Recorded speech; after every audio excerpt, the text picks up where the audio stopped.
time I pull out this camera, I get looked at very strangely. There is more to this than meets the eye, and they're choosing not to excavate it. The fact that they take away your liberties, the fact that they have any say in what you can drink, what you can eat. See, someone's probably taken a blade or an axe and they've smashed across the head. You can see all the slices to the body. It's probably not the wisest thing trying to go looking for bars in neighbourhoods like this. Welcome to another one of my videos. Today you find me in Sanliurfa. No, that doesn't sound right. I hope I'm pronouncing that correctly. I'm going to ask the locals if this is the correct way of saying it. You're from Sanliurfa? Şanlıurfa. Welcome Şanlıurfa. I've just arrived. If you were to head south from here, maybe 50 miles to get to the Syrian border, that is the part of the world we're in. But we are here to see Göbekli Tepe, and we're going to see some other ancient sites, and we're going to check out this town of Sanliurfa. Join me. I'm ready. Now, regular viewers from my channel will probably be used to my airport videos. I don't think I really need to make one here. You literally come out of the airport, you've got some buses, you've got some taxis, and that's it. If you want to get a rental car, which I've decided to do, go to the rental car desk, which is right in front of you. I've opted for Sixt this time, and I'm told that I have to wait here for the gentleman to deliver my car. He waits. That's what he does. So while I sit here, I may as well explain, what am I doing here? Well, it's been a long time coming. I've made many videos on ancient sites from around Europe mostly. I've visited ancient sites around the world, but never made videos of them. I thought it was time that I visited the oldest known evidence of any kind of civilization, which is Göbekli Tepe. I'm going to keep saying that so badly. I don't know why I struggle with that, but Göbekli Tepe is where I'm going to be heading. I will be basing myself in the city of Sanliurfa. The reason I opted to get a car as opposed to do the sort of typical tourist thing where you can travel into the city in a taxi and get a tour or a taxi to the site is because I want the freedom to explore the site for as long as possible. I've heard various insights from people like Bright Insights that the site may be compromised. It is in the hands of the World Economic Forum. That's dubious in itself. So I'm there to basically try to understand the site, also to give you an insight into the site, but also to expand my mind, and hopefully we can all learn something together. And if we see something unscrupulous along the way, well, I hope we don't, but I will be there to document it. I'm sure it will be an adventure. The journey begins. I now have my Renault Clio. Nicole? Papa? The new Renault Clio. Nice little white car, a few scuff marks on it, but it does the job, and hopefully it's going to get me to all these remarkable places. Now a word from our sponsor. If you want to get the most affordable car rental wherever you are in the world, I recommend Discover Cars. The link is in the description below. I also recommend shopping around for your insurance. Never buy insurance from the car companies. As wonderful as the car companies are, they're going to charge you a lot more. I'll write a blog article on this to explain more details. Compelling evidence came from the site's most mysterious features, the remarkable artifacts that had been deliberately placed throughout the temple complex. Strange stone objects that seemed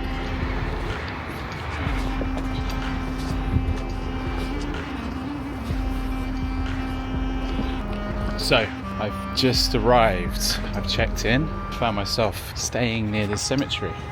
Probably shouldn't be too obvious from my filming, just out of respect. Visually, there isn't too much to look at the moment at least. But I hear this town does have a very impressive museum.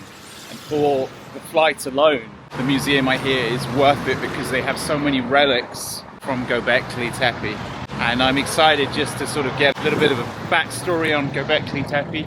Plan is to try to take it in as much as possible, and then I'm going to drive there to the actual site tomorrow. I have to say, having got up at 5:30 this morning, having gone to bed at 1:30, I'm a little bit tired, so I just hope I can take in as much of this museum as possible. The museum is a good 15-minute walk along this busy road. Not the most accessible of places, but c'est la vie. It's interesting. Most people seem to have white cars. You can understand why they have white cars, because it's so hot here.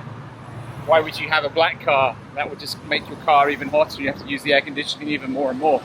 My rental is a white car. Pretty much I'd say 85% of the cars, the vehicles on the road are white. Makes sense. It gets very hot here during the peak summer. You get up to the 50 degrees Celsius peak summer. I'm here in late October and it's about 30 degrees. So across from the museum is this beautiful modern mall I had to step in. One, it was too hot outside. Two, I need to get some energy to go into the museum. I need some protein just so I can move around the museum.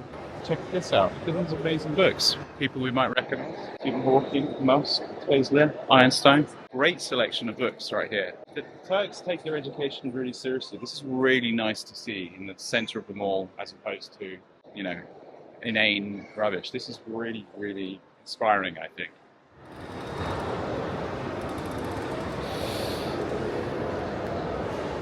Not my usual taste, but we've got every fast food joint you could possibly ever imagine. Burger King to Popeyes to Faro Pizza, McDonald's. It's all here under one roof. All the food groups are represented. I hopefully will find something a little bit healthier. I fancy having a Burger King before I go into a museum. But usually you get some really nice Turkish kebab. I'm just wondering if I need to search further afield for healthy. Malls don't normally have healthy food. That's the biggest problem. But I'm sure I'll find something. Look at this. Hi. Could I go for this one? One chicken cake. Yeah. Fantastic. Cola, water. Water, please. Water. Yeah, thank you. It's not bad, is it? Bit of beef, chicken, pasta, salad. Bad at all. 340, I think. Alright, re-energized. I'm ready to go see some museums. Let's go.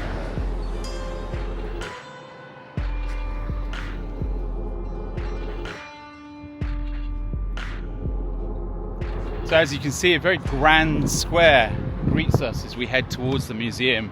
Very different to the rest of the landscape. We have little built-up houses on the hills over here. It seems like a great expense was put to putting this museum here, and to be honest, I'm excited. Looking forward to going in here. I hope it's as enjoyable as I'm expecting it to be. Let's go see.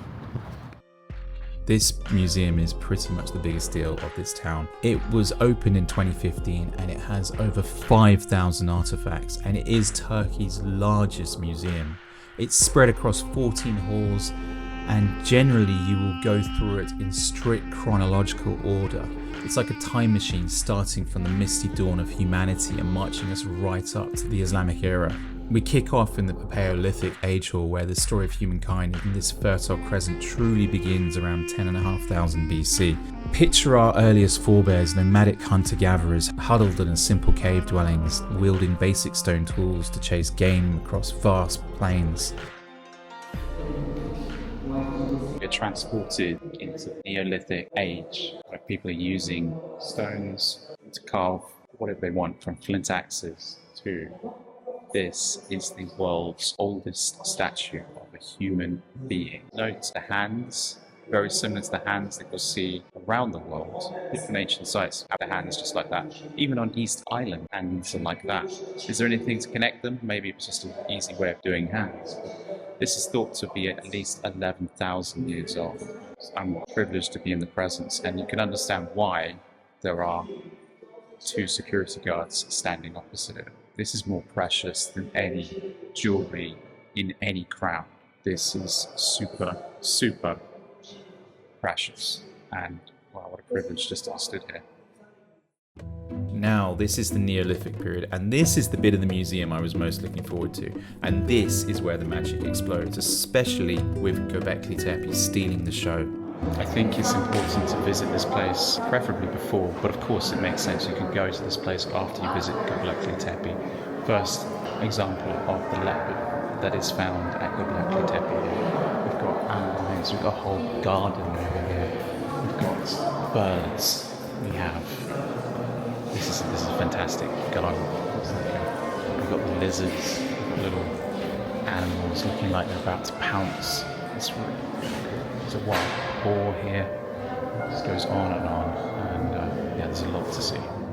We're going to cover Göbekli Tepe in much more detail in an upcoming video, but it dates back to around 9600 BC. It isn't just some old ruins, it's the oldest known temple complex, supposedly built by hunter-gatherers before farming even took hold. That's right, thousands of years before the pyramids or Stonehenge, these people were hauling massive T-shaped pillars, some weighing 30 tons, to create circular enclosures for rituals we can only imagine. Right here in the museum, they've recreated Building D in its life-size glory. Walk inside and gaze at those towering central pillars carved with human-like arms, foxes, snakes, and wild beasts in intricate reliefs. It's eerie. It really is eerie. But the real thing is going to be even better. Scholars think that this was a gathering spot for feasts, ceremonies, and maybe even shamanic rites connecting the living to the spirit world. Nearby we feast our eyes on the originals, a limestone wild boar statue painted red and black, snarling with primal energy from 8700 to 8200 BC. So this one is truly amazing. This is the wild boar. See the red in its teeth? This effectively illustrates that something that is 10,500 to 11,000, maybe 12,500 years old was painted. And that probably means that everything was painted. Everything was painted before it was buried. We're going to hear more about why it was buried later. We still don't really know. But I think they were trying to protect it, or it was symbolic. It was almost like a ceremony, just to say, putting it all back to the earth. I think it was all down to protection if you had to put money on it. Quite remarkable. A totem pole blending human and animal forms, and even a rare female figure possibly depicting birth or fertility, the only one of its kind in the region. I have headphones in because every once in a while there's a little sound place where I can type in the code, and on the app it teaches me maybe a 1 minute, 2 minute thing. Fascinating that there's totem poles made out of limestone 12,500 years ago, maybe. Amazing, truly amazing. And you thought it was just the Native Americans that had totem poles. No, this is a thing that we witness across civilizations. Truly amazing. We are all connected in the great circle of life. This is probably the most popular part of the museum I've been in so far. This is an imitation of Circle D, one of the best preserved circles in Göbekli Tepe. It has images of cranes, birds, lizards. It's quite phenomenal. This is a complete imitation. But what is interesting, I think, you've got to think about it, because I won't be able to point this out. I believe it was buried deliberately. So this was laid down by the people to bury it. It could easily be taken up. The controversy is they still haven't excavated something like 90 to 95% of the site, which I think is a little bit shocking and a disservice to archaeology and a disservice to mankind. Why are they covering it up? Why are they not showing to the world? What I'm trying to say here, and I know I'm mumbling a little bit, is why have they not fully excavated this site, and especially this circle? For example, the pillars that are T-shaped have these intricate, amazing patterns on them of animals, birds, reptiles, yet we can only partially see some of these beautiful designs. That's because it hasn't been excavated. They're choosing, not obviously in the museum, but at the original site, which we will go to in a video that's upcoming. So click that subscribe button. There is more to this than meets the eye, and they're choosing not to excavate it. And I will be asking why that might be very, very soon. And the bits that have been excavated, they're now exposed to the elements. You will see when we go there, there's a canopy covering some of the site, but snow, water, wind, it all gets in there. it's not protected. But Göbekli Tepe isn't the only one covered here. We swing over to the artifacts from Karahan Tepe, another Tas Tepler site nearby where griffin vultures severed human heads, and a haunting statue of a man carrying a leopard hints at a world of symbolism and sacrifice. Then there's the Nevali Curry, flooded now by a dam but preserved here through a square temple model with benches and pillars echoing Göbekli Tepe style. I effectively came for the Göbekli Tepe part of the exhibition. Now as we migrate through this incredible museum, we're going to obviously go through the ages, but I think it's most likely that we're not going to show the rest. If there's something amazing, I'll point it out. But we're going through the ages now, so we're going to see all things from Romans to a little bit of everything. I'll give a quick rundown on what happens after the Neolithic age, because I don't think it's fair on all these amazing ages, but I'll give you a quick breakdown. Next comes the Chalcolithic and the Bronze Ages. Think early copper tools, those eerie wide-eyed idols, massive storage jars, intricate bronze figurines from the sites like Hasek Hoyak and Lida Hoyak. It should be pointed out that this is probably one of the earliest renditions of the evil eye that's seen in all parts of Aegean society and Mediterranean society. This is the earliest rendition of evil eye, probably about 5,500 BC this is. Quite impressive. Then the empires crash in, just like the Age of Empires video game. The Iron Age hits us with the Assyrians. There's a stunning replica of a Neo-Babylonian palace. One of the benefits of getting to travel as much as I do, and also living in a city like London, I get the benefit of the British Museum, and in the British Museum there are some amazing statues of the Assyrian protectors to keep out the demons. This was a Assyrian protective deity depicted as a human head and winged balls of a lion, but you have to use your imagination. I made a video literally days after we came out of lockdown on the British Museum. A very amateurish video, but if you'd like to watch it, there's a link just there. A long time ago I made that video.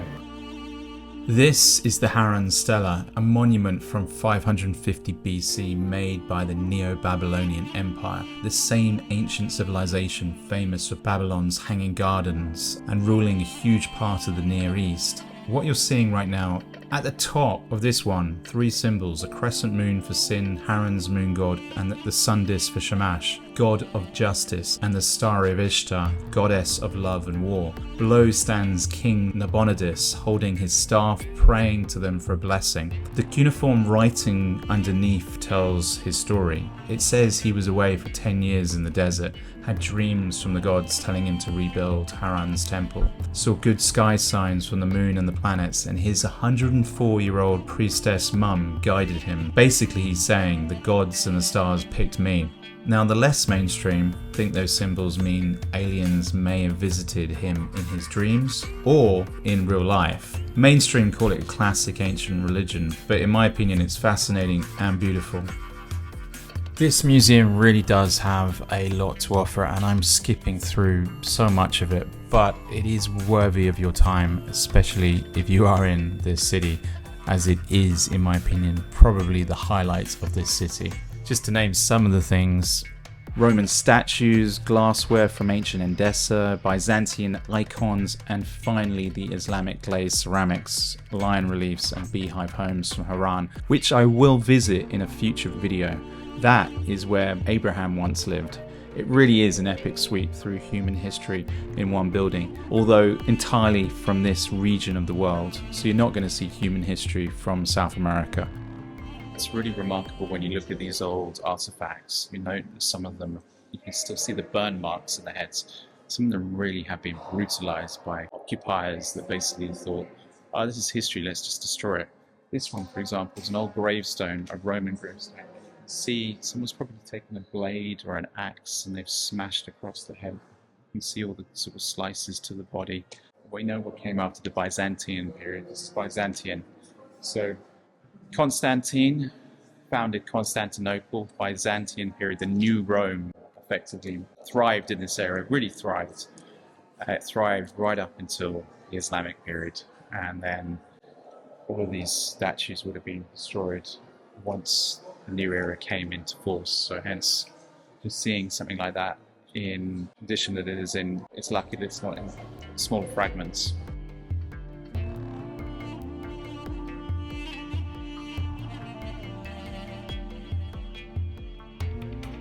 And that's it. The last bit was the Islamic age, and then the museum ended. I end up walking into this corridor. Probably will exit through the gift shop, but I have to say I really enjoyed the first part of the museum. Other parts, yeah, it was alright. But the first part, yes, that's the reason I came to this museum. It just gets me extra excited about what is in store for tomorrow. If you're wondering how long I spent in there, the sun's going down as you can see. I spent 2 hours 45 minutes in that place. Huge museum. Yeah, I thoroughly enjoyed it. Eddie's already made the flight from Antalya. Having to get up at 5:30 in the morning, worthwhile, because I know everything from now on is also going to be the real thing. As we walk past the sarcophagus, I think it might be time to go kick back, get a kebab, and relax before tomorrow's adventure.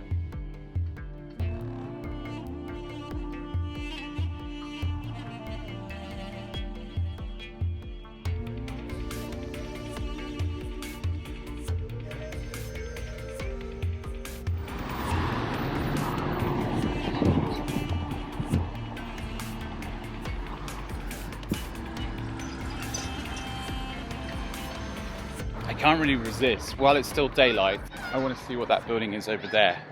Kids are all playing, hopping over the fences. I'm going to try and make my way to that building. Probably going to have to do what they're doing, hopping over the fence as they play on the old city walls. Hello. Hello. Hello. How are you? Good. How are you? Very well, you? Head to that archaeological museum, I think. This is the thing about this part of the world. Everywhere you look, there's some sort of ancient civilization. I don't know how old this all is, but it's fenced off. Possibly Roman, possibly Byzantine, possibly, who knows? Either way, it's nice it's being protected, but is it really being protected? I know there's a lot of cats in there just hanging out.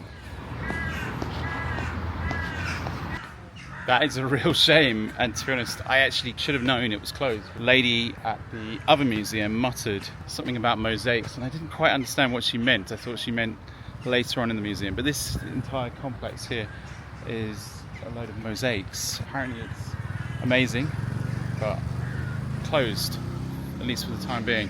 Not because I'm too late, but simply because it's closed. It's supposed to close at 7. It's just after 5, it is closed. Maybe it will be open tomorrow. If it is, we will see.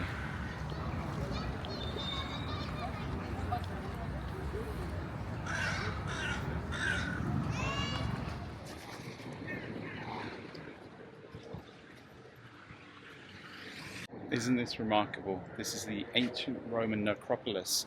So Romans would bury the dead inside this base of the hill, put the dead in sarcophagi. Quite magnificent. It really is magnificent. I do love how the 2,000-year-old necropolis still stands and still basically pushes out right up almost in the center of this city. Mosques are a common sight here too. Not only do you see them everywhere, you'll hear them everywhere, with the call to prayer echoing across the rooftops multiple times a day, a sign that Islam stamps its territory here. As we descend into this dark, fairly sinister tunnel, narrow and shadowed, I'm reminded of the press of centuries, and I try to push through without inhaling too many car fumes.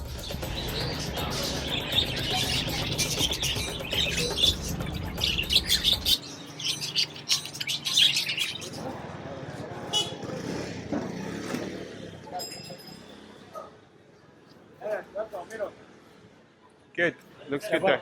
No, I'm full. But thank you though. Sorry. That's okay. Thank you. Hello. What is that? Yes. Oh, tiny. That's souvlaki, but it's kebab. Yes, Kebab, very small. Looks good. Java. I know I'm full at the moment, but thank you. Thank you.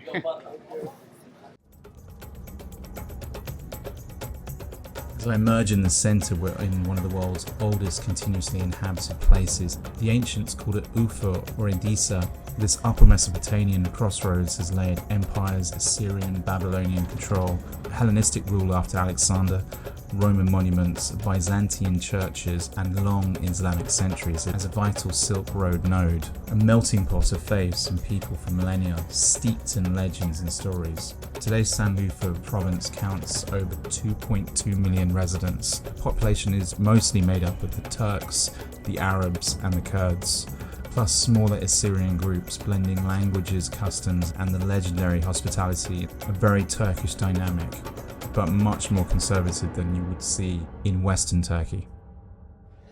So Eastern cultures, they tend to stay open quite late. So, slightly later, but they stay open later. You've got all types, you've got spices, you've got herbs, perfumes, clothes, hair products. It's a bit of everything, really, isn't it? A bit of everything. Despite its griminess, Sanliurfa in the modern day is alive and buzzing. Far from just ancient echoes, farming drives this area hard. They have fertile plains yielding cotton, wheat, pistachios, lentils, feeding trade and tables across the region. Tourism surges too, pulling visitors to sacred spots and historic quarters.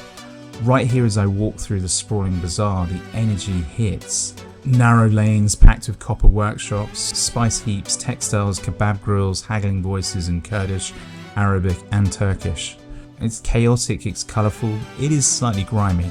Deep faith shapes the rhythm, although it is very clear Islam does dominate this region.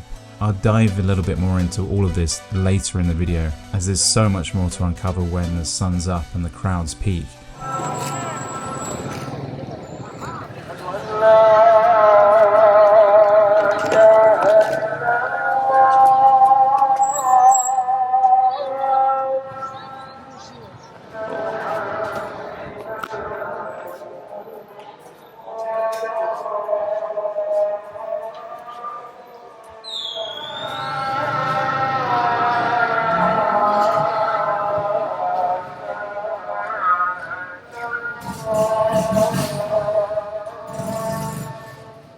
Butchers right behind me, all of them selling the meat for the kebabs. I think I'm going to be having kebab again this evening. I think I'm having it. Hello. Everyone has to be honest. The Turks are a friendly bunch of people. I don't feel anywhere I go in Turkey to have any issues. Famous last words though. You've got to always be careful. But generally, I find the Turks to be really, really good people. Look at the cement, look at that. Wow, look at that.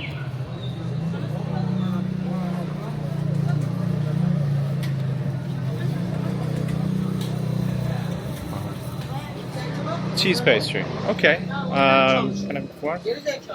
Try that.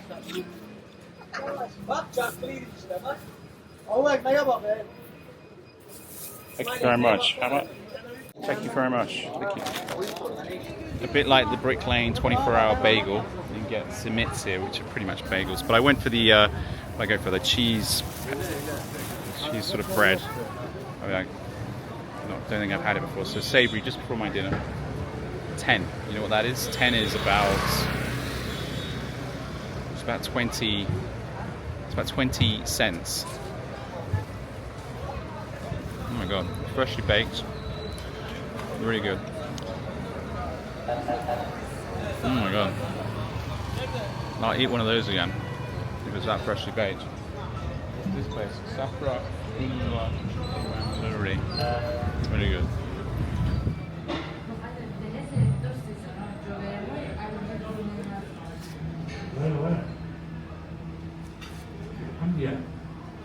Oh, once again, that was a really nice meal. If you've seen my video on Italia, you would have seen all of the amazing food I ate there.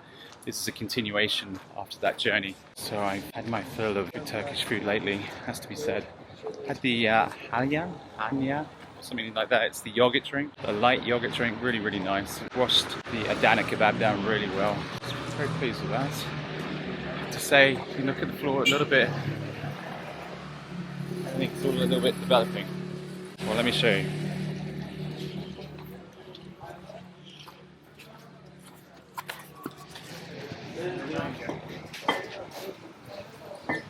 Actually, you can see the workmen are actually trying to get it fixed. So for the moment,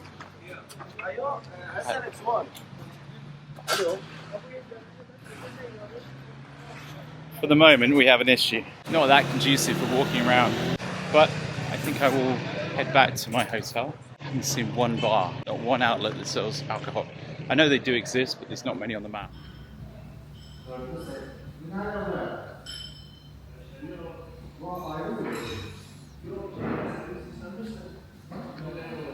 Okay, so it's my continued attempt to find something in this town. I've just come back Hanan. You may have seen that video I made on Hanan. I'm not sure if I released it before or after this video. These things take a bloody long time, and there's only so many hours in the day to sit down, add little clips to my edits, go through the footage. I don't do the bald and bankrupt type footage where I'm just talking to the camera all the time. I admire the way he does it. I try to add a little bit of a historical value to my videos, and that takes time. I don't have a team in the Philippines, or I don't have a team anywhere, to be honest. And that doesn't mean you could start messaging me saying, hey, I'd like to be your editor, because I kind of like doing it, but I know it takes a long time. I know that everything in the video is the way I've meant it to be. And if there's a mistake, it's on me rather than someone else. So, streets to this town, random little shop, people on motorbikes, rubble.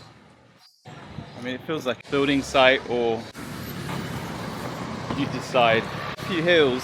My hotel is on a hill, so I find myself having to walk up and down the hill just to get around. Keep going in different directions, just to mix it up. So you can see that they're making bricks in there. Kids playing on the sidewalks. Kids everywhere, really. Hello. I don't know, sometimes I find the kids... Why do I not get the best interactions from kids? Some of these kids can be bloody awful. Some are charming, some are just asking for money. Some are just shouting obscenities in their language, and I'm sure some are being really nice. I just don't understand what they're saying, and that's a defect of not being able to speak the language. There you go. He was friendly. Coca-Cola's friendly. Spreading the message. There's a free advert for Coca-Cola there.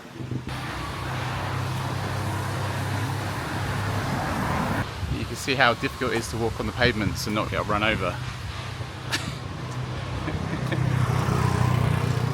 What are you going to do?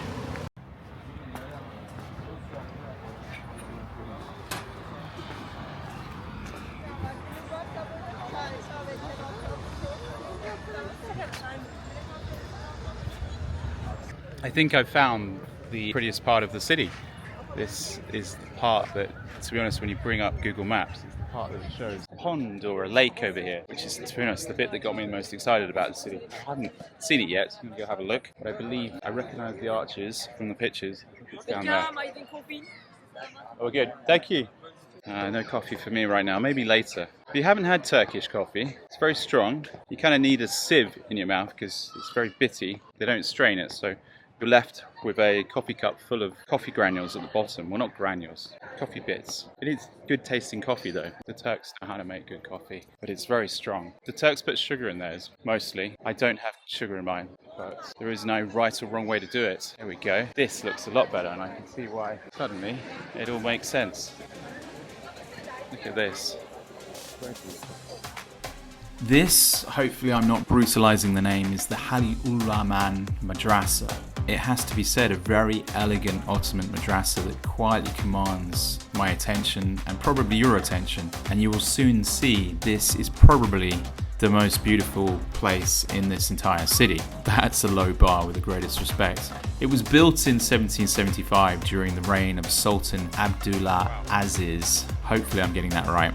With some sources noting a key phase of reconstruction in 1871 under another significant chap called Mustafa.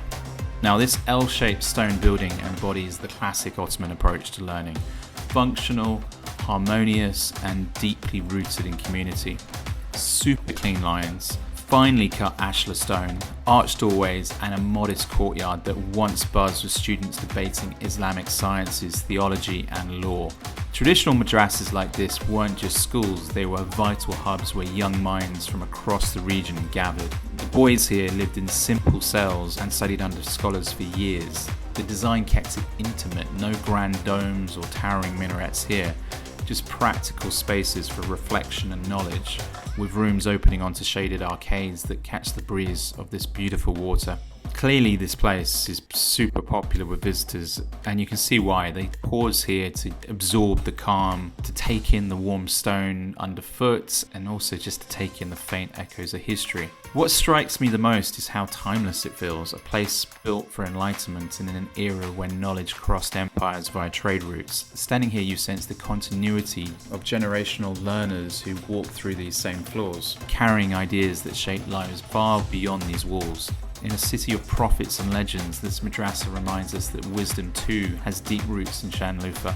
This is dramatically different from the rest of the city. The rest of the city, urban sprawl, urban landscape here, very, very beautiful. I'm almost really happy for the residents that they have this beautiful, beautiful area.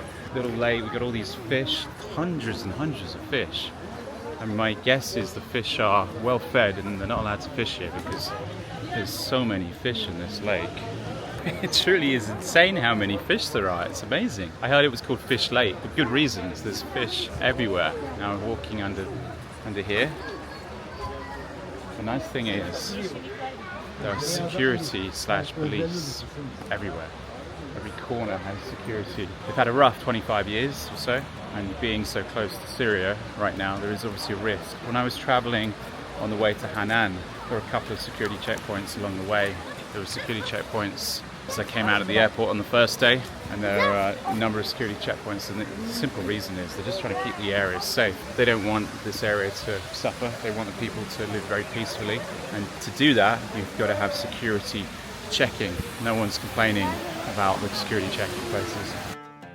Christians and most of us in the West know Abraham as the father of faith from Genesis, the man God called from Ur, who trusted him through trials and became the ancestor to nations. Here in Sanliurfa, local tradition adds a vivid chapter.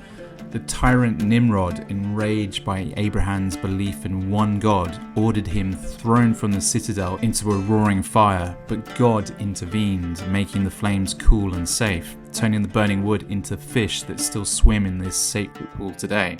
This miracle, rooted in Islamic tradition and echoed in some ancient Jewish stories, celebrates faith triumphing over persecution. For Christians, it isn't really muttered, but it echoes Bible themes of God's protection, like Daniel in the lion's den.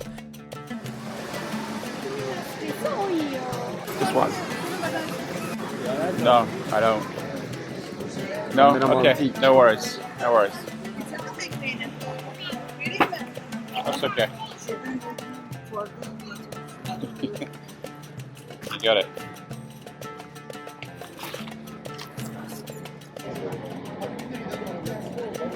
Thanks very much. Thank you. So I got my fish food. No wonder there's so many fish here. Fish are very well fed.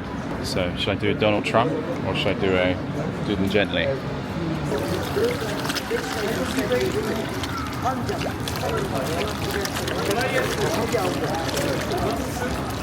Not for me, but thank you.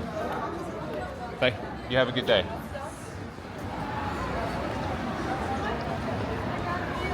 Well, this one building and this one complex, this one park puts the city up a couple of notches as far as I'm concerned. At that moment in time, as the ladies walked past me, the city, in my mind, was lacking in a few...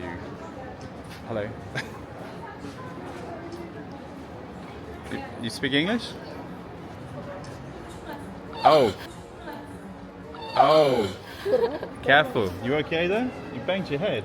You got to be careful. So these are local kids from what's this city called? City. The name of the city is Şanlıurfa. How do you say it? The city. Sanliurfa. Sanliurfa. Is that how you say it? Say welcome. Zakaria. You're from Sanliurfa. Şanlıurfa. Welcome Şanlıurfa. Yeah, welcome. Yeah, say welcome. Şanlıurfa. Welcome to Sanliurfa. Do you want to say? Ready? Yeah, go. Hello from Sanliurfa. Hello. Abi bu sayfa hesap. Yaz. YouTube. Yaz. On YouTube I am. Ha. Well, as I got interrupted by new subscribers there, they liked and subscribed. You should have liked this video, comment on the video, and also subscribe if you have not already subscribed. As I was saying, the city goes up a few notches because of this place. It's a tiny little area amongst all of the urban sprawl. But this, with the museum, and the fact that it's proximity-wise close to Göbekli Tepe, Tepe, and yes, all of the other places that I forget the name of, but that's the reason to sort of base yourself here. I've been based here since Monday, I'll be leaving Friday. It's a place to base yourself if you're exploring the local area. That's probably the best way to use this town, but this makes it even more worth the while. It's a massive industry here. There's fish seller, fish seller, fish seller. The fish are very well fed here. No one's fishing here. And what's interesting is there's this big lake and then there's this surrounding little rivers that go through it, also full of fish. Police saying, don't, the little boy, don't go in the water. So the water is greatly respected. The little boy, I think, is trying to dip his toes in the water.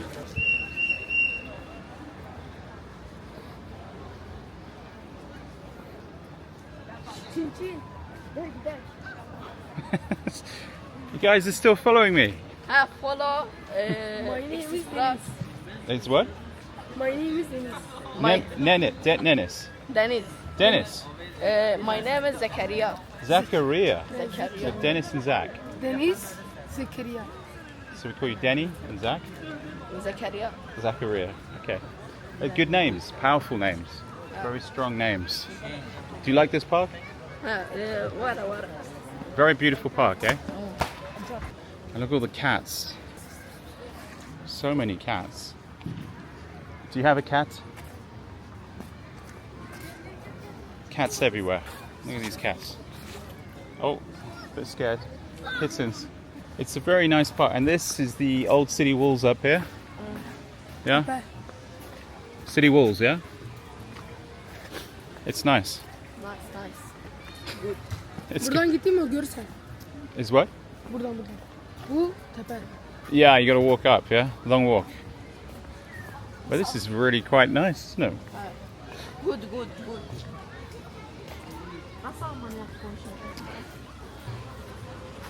You guys take care, okay? Take care.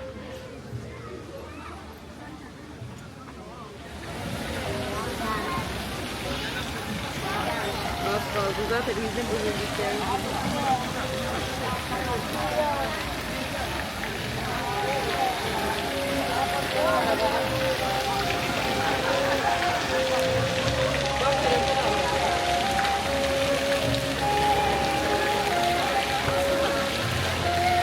Take it all back. The city suddenly looks so much nicer when you basically put in this park. I've been in the wrong part of the city the last 2-3 days. Now I find myself in this beautiful park. It might be a small park, but it's an incredibly well done park. It's got people relaxing, having cups of tea, coffee, sadly no beer. Pots of sweet corn, you got that smell of, similar to what you would see on a Ukrainian street. People selling sweet corn. Chance to dress up. You can have your picture taken of the lake. Someone rowing their son, rowing on the lake. Really, really quite beautiful. Very, very beautiful. Right above the park is Urfa Castle. Now this would be nice to go inside, but it's closed at the moment. Not be having the greatest luck with things being open and closed. I think it's just due to the season. This is October, so maybe they're closing things, renovating things. Probably when you visit, it will be open. Let me know in the comments what it's like. Meow meow. Meow meow.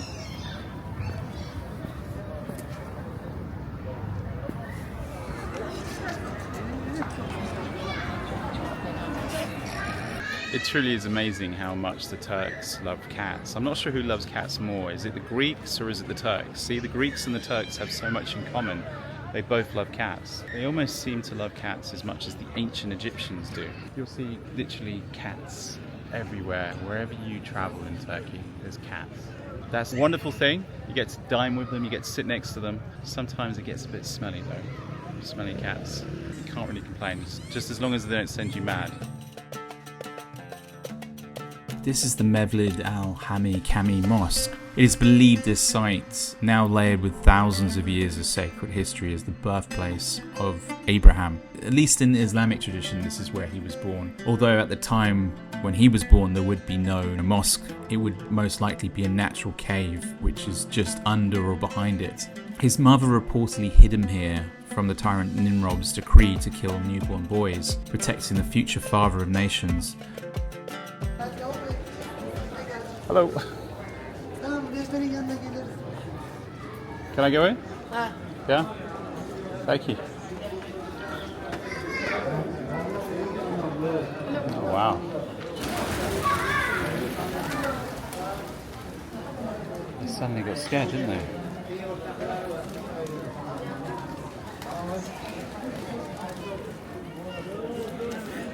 Wow.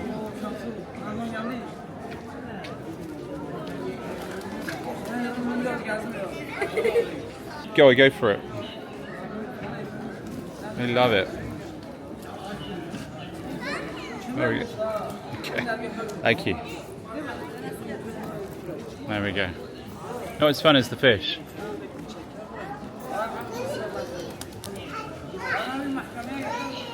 I got my little guides here. They seem to just be following me around. Now they're showing me the pigeons inside the mosque, but we're just outside the mosque.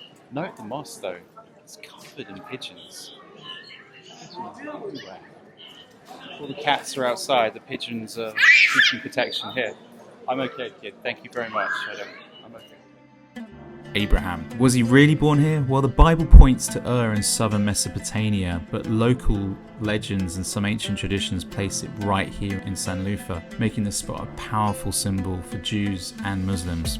Like I say, 2000 BC, it was simply a natural cave in a region of early settlements and pagan worship sites. No grand structures yet, but over time the area evolved. A secular temple, possible synagogues or church in the Byzantine days, then the Ottoman mosque. The current Mevlid-i Halim Kamel traces to the Ottoman period, built or rebuilt around 1523 by Muhammad Sahil Pasha, with many restorations over the following decades and centuries, turning this holy birthplace into a serene prayer space with stone arches, calligraphy and devotion. Have you ever seen the meme where there's a man on the bus and there's one man on one side and there's another man on the other side? The man on one side is looking at the cliffs, and on the other side he's looking out into the beautiful scenery, the coast, everything to the side of the bus so he can see beauty.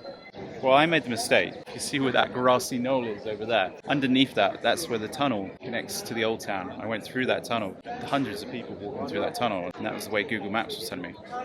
Skipping this park, I could actually get to the old town straight through the park and go through here. Should have done that originally. It just lifts you to be in nature, to be amongst beauty, beautiful aesthetics. It just lifts you so much more. Plus, it's slightly earlier in the evening. It's not dark yet, so everything does look a lot nicer. So we're going to head into the market, see what we see, the old bazaar. This is the place to get your gold. I've seen so many gold shops all over. There's jewelry shops everywhere. You can get gold, get your saris, get your headscarves. Should we walk into the old bazaar? Let's do it. Let's walk into here, see what we see. I'll take my sunglasses off now. Oh, even more gold. A lot of knickknacks, like your jewellery, more saris, ties, scarf. Hello. Hello. Music, makeup, knickknacks, clocks. Some clocks there if you like your clocks. First kebab I've seen in the market just over here. Get your kebabs. Chicken doner. Continue walking through the market.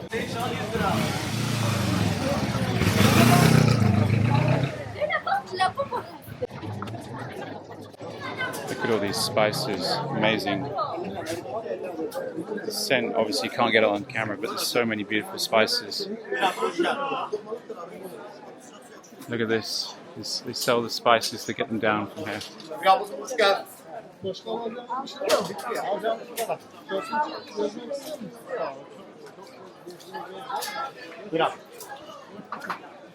There you go, you got some chili. Can dolmalıklarımız 150 lira. Hoş geldiniz. Efendim hoş geldiniz. Lazımsa gelin bak indirim yaparken. Look at this old market. It's a beautiful old market, really, isn't it? Everything looks, when it's a little bit lighter, everything looks a lot nicer. I'll be honest, in the dark, everything seems a bit more. Hairbrushes, not useful for me, but you want your hairbrushes, your Turkish coffee. That's what you're going to use for your Turkish coffee.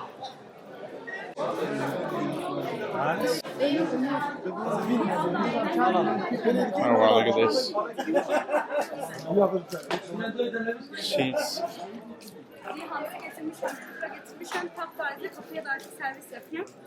Ay, tamam dedim ben.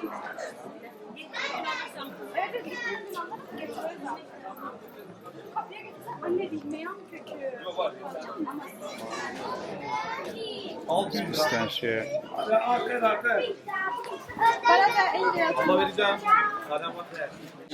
It just goes on and on. Look at that. This is the thing. It's like, which corner do you go down? It's just literally corner after corner. Entrepreneurial, the Turks. I've said it in many videos about Turkey. They're probably some of the biggest entrepreneurs on the planet. Wherever there's an opportunity where to sell you something or to make money, they will do it. They will utilize any patch of land to sell something. I saw an individual basically cooking last night on the corner of a bank. That was super entrepreneurial. This basically shows if you don't have anything, you get yourself a stove and start cooking. Obviously that sort of regulation wouldn't be allowed in the UK. We don't like entrepreneurs in the UK. The Labour government wants nothing but socialism. But Turkey, it's all about entrepreneurialism. For that, you can only commend them. In Turkey, there's almost no welfare. People have to get up, start something, hustle, or they starve. That breeds real entrepreneurs, resilience, that unbreakable spirit that you see in every bazaar stall. Back in the UK, our system's gone the other way, bloated, perverse. Families with lots of kids can pull in north of £70,000 a year from benefits, tax-free, no work required, while the average low-paid job barely scrapes 20 to 25k before tax. There's more money staying at home than grinding at work. That's not a safety net, that's a hammock. Yes, we need real protection for the disabled, the elderly, and the truly vulnerable of the nation. But for the average Joe, they should be out there working, digging themselves out of that hole. The spirit should be there over endless handouts. That's how you build a nation, not trap it. And that's why I admire, despite its harshness, the Turks and their entrepreneurial spirit. It reminds me of the markets in Ukraine. The fact that around every corner there's something, you can get anything. You get your tools fixed, you get your new clothes, you get materials, you get amazing fruits, vegetables. You've already seen the meat area in another part. This is obviously for the materials and things like that. It's incredibly beautiful. Look at the sparkly ones over here. Sweet corn, you want to get your sweet corn, get some nuts.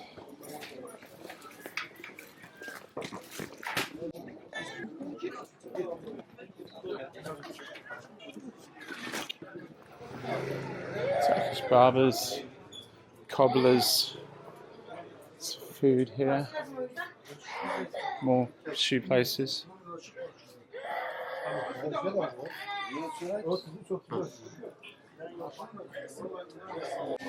I tell you, you could get lost in here. There's just literally so many little streets.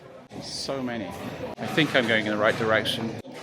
Just trying to get out of this place now. There's just so many side streets. It's just like a maze of streets. Flower shops, Turkish food, lots of food, more food places. They do these little kebabs. You basically say, I'd like 3 of those, and then they sort you out. See the gentlemen all sitting down, eating. See daylight. I might get out. Hopefully, can get out here. So these little tables. Ah, yes, I recognise where we are now. This is the butchers that I filmed the other night. It's on the other side of the street. This is where the butchers are. Makes sense having the butchers where... There we go, just to prove I'm right. See if I can get past it. Hold on. Getting bashed down by some apples. Here we got the butchers with chicken, phone shops. Gonna have to put my sunglasses on a moment as the sun comes out. Hello.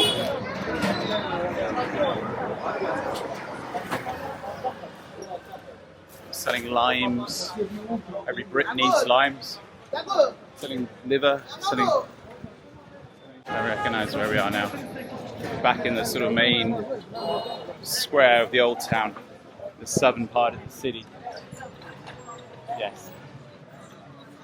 About here as it was getting dark the other night. You know what I'm going to do? I'm going to head up there and get some of that lovely bread that I had the other day. It was amazing, that bread. That's what I'm going to do. Every time I walk past a fridge where there's a restaurant, I look in the fridge just to see if they sell Efes beer. This is a very dry city, really, really dry city. I think there's maybe 1 or 2 places in the whole city that seem to do beer outside the very big high chain hotels. But look what I found. It's the bread place. So I'm going to go get some more bread.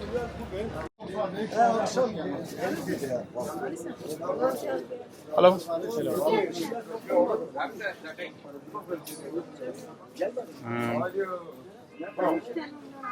What is this? This one here. Çörek. Sugar. Oh, okay, sugar donut. Okay. So can I get one and maybe one? Is it the same? Sugar, aynı. Okay, yeah. And Cheese. Cheese, yeah, one. Perfect. Yeah. That's, 20. 20. If I wasn't banned from Google Maps from leaving reviews, I would give this 5 stars. Mağarası. If you can, give it 5 stars. Bread is really good. Although saying that, let me just try the one I haven't tried. This is a sweet one, apparently. It's like a biscuit. And the other one?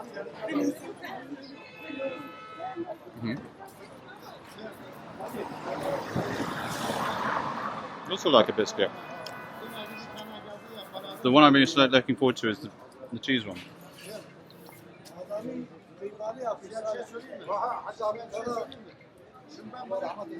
Oh my god, that's the one.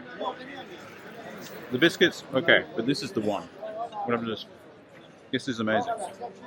Really, really good. So, still on my search for the beer, but Midtown, this is where you come if you want your mobile phones. There seems to be mobile phone shops everywhere. Mobile phones, MacBooks, a little bit of everything. Chinese. This is red meat. I don't even know what that is.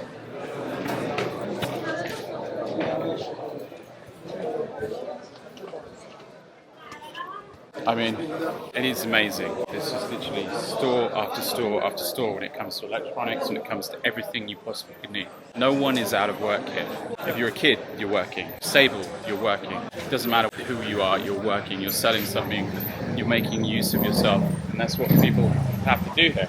Really, that's why, in the grand scheme of things, they will do better in the long run because of it, because they're not tolerating the social state that we have in the West, where 2 million plus people are on disability benefits. I'm slightly happy I found a fridge full of beer.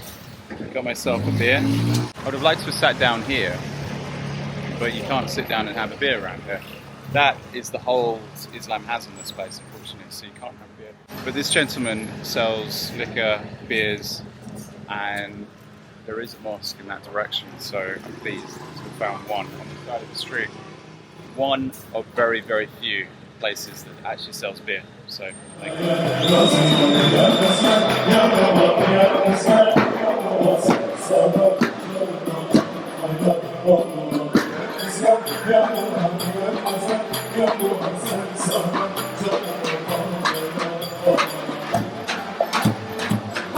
I've got very late nights, cravings, I should have probably eaten a little bit earlier, but I've decided to go to this place called Sigari. This is what you see. You see these little benches.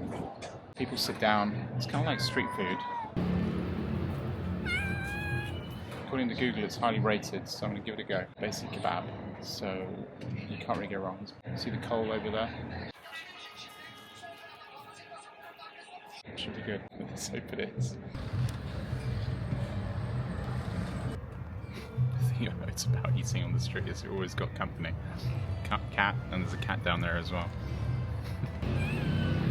So these little restaurants are just down these little side streets. Families home with their little babies. Really, really nice atmosphere. I do recommend it, and as long as my stomach's okay tomorrow, 10 out of 10. Really, really good food, and for a really fair price. 350.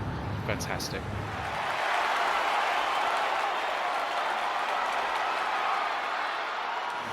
A really interesting thing I've never seen before. The guy looked at my number plate and then he typed it into the system before he was willing to pump gas. Maybe in case I speed off, or I don't know, are they record keeping on how much gas is used in the population? I really don't know, but never seen that before. Have you? Let me know in the comments if that's normal in your country. I've never seen it in any of the Western countries I've ever been to. So I spent 5 days at this hotel. Not the rubble, but the hotel just here called Cezolat. Let me just pan it up. See the sign? Cezolat. If you'd like to see my review on the hotel, you can watch my YouTube short. I'll post a YouTube short on this very hotel.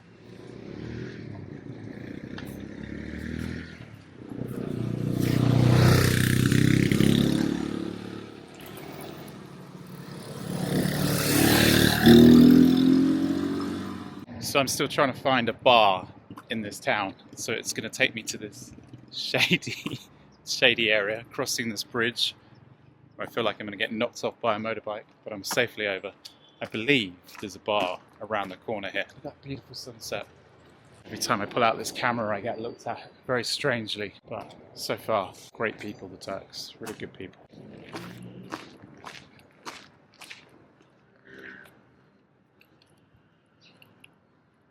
It's probably not the wisest thing trying to go looking for bars in neighborhoods like this, but it's when you know you got a beer craving problem. I'm not an alcoholic, I just like a beer. I like to have like 1 or 2 beers. That's what I want, a beer. Up this hill. Let's see if it's up here.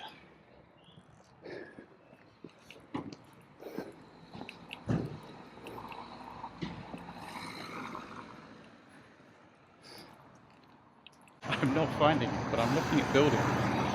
Does that look like bullet holes to you? Like bang, bang, bang, bang, bang. I reckon it is. Past conflicts long ago. Could be. Or just deterioration of buildings. Was there a conflict here a long time ago? I need to look that up. I mean, it certainly looks like there's been a conflict here, but this is just... Oh my god, look at this.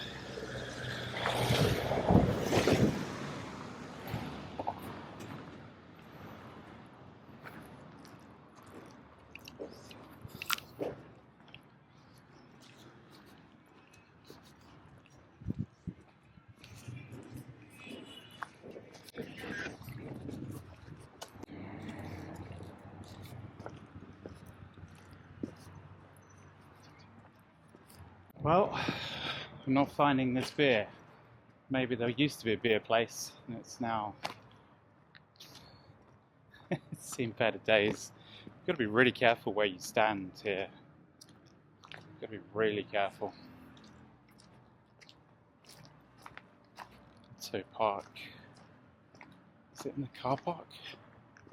I don't think so. I saw a review on Google Maps saying, oh, there's a beer, 165 available here.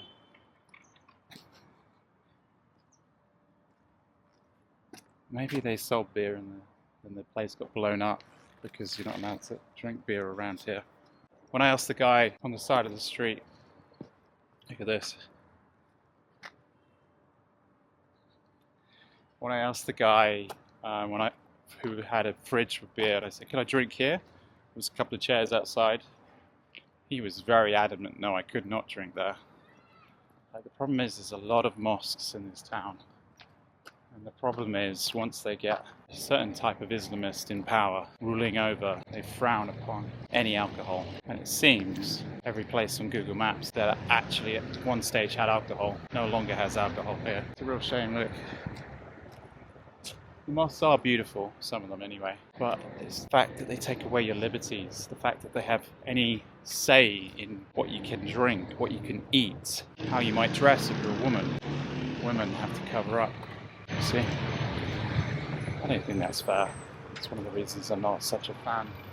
Each to their own, but when it dictates the lives of others, that's when I have a problem with it.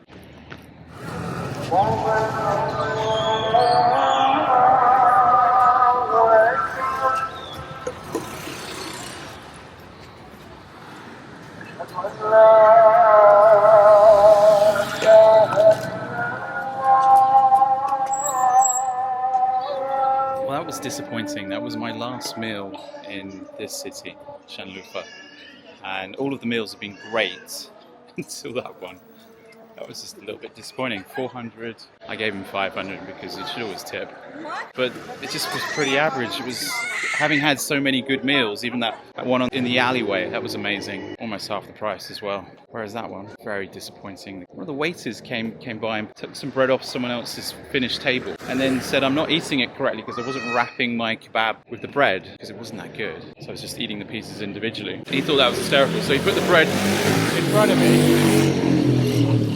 He's got his hands up, he's got his bare hands holding the bread. He's like, look, I'm trying to be as polite as possible, but I don't want some dude touching the bread. And he put the bread into my bread basket, mixing it.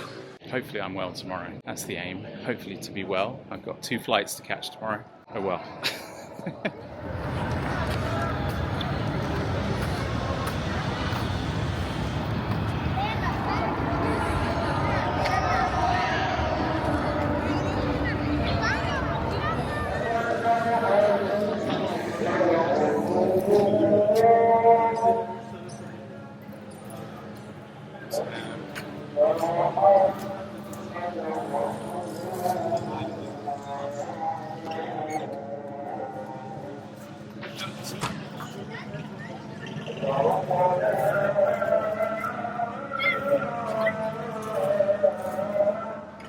So the only time I've had an issue with filming was just then, when I was buying a beer. And it's the weirdest thing. He's not doing anything wrong, the man selling beer, but he's clearly under pressure from the local population. There are obviously customers, because he wouldn't be there if there weren't customers. People going up to his stand, buying whiskey, buying beer, but he's pretty much the only guy in the city. Now, I hope he becomes one of many, because if he's one of the last ever in this city, that's dark. A lot of women in burqas, a lot of women covered up. This is my beer, by the way, I got the beer. Final night here. There's that great little restaurant over there, sitting in the street. I should have gone there. But when the night comes and the sun falls, well, we get dusk and it gets dark, it appears the ladies who are wearing burqas, they all start coming out on the streets, sitting on the streets, begging. So not only are they oppressed, probably can't work, they have to beg, normally with their 1 or 2 children next to them. That's sad. You don't see that during the day. I didn't see that at all, but at night time, I saw a lot of that.